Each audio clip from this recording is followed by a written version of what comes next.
गौतम बुद्ध की एक प्रचलित कथा के अनुसार एक दिन सुबह सुबह सभी शिष्य बुद्ध के प्रवचन सुनने के लिए एक साथ बैठे हुए थे। कुछ देर बाद बुद्ध अपने साथ एक रस्सी लेकर आए। तथागत के हाथ में रस्सी देखकर सभी शिष्यों को हैरानी हुई। बुद्ध अपने आसन पर बैठे और उन्होंने रस्सी में एक के बाद एक 3 गांठ बांध दी। इसके बाद उन्होंने शिष्यों से पूछा कि क्या ये वही रस्सी है जो गांठ बांधने से पहले थी। इस प्रश्न के जवाब में एक शिष्य ने कहा कि तथागत, इसका उत्तर थोड़ा मुश्किल है। ये हमारे देखने के तरीके पर निर्भर करता है।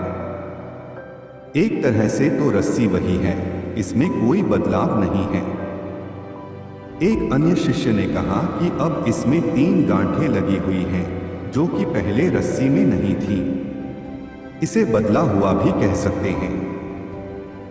कुछ शिष्यों ने कहा कि वास्तव में मूल रूप से रस्सी वही है, लेकिन बदली हुई दिख है, लेकिन इसका मूल स्वरूप बदला नहीं है। शिष्यों की बात सुनकर बुद्ध ने कहा कि आप सभी सही बोल रहे हैं।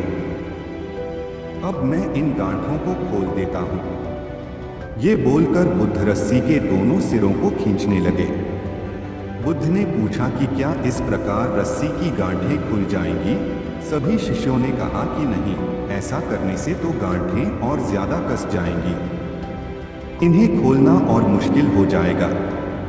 बुद्ध ने कहा कि ठीक है, अब एक अंतिम प्रश्न, इन गांठों को खोलने के लिए हमें क्या करना होगा?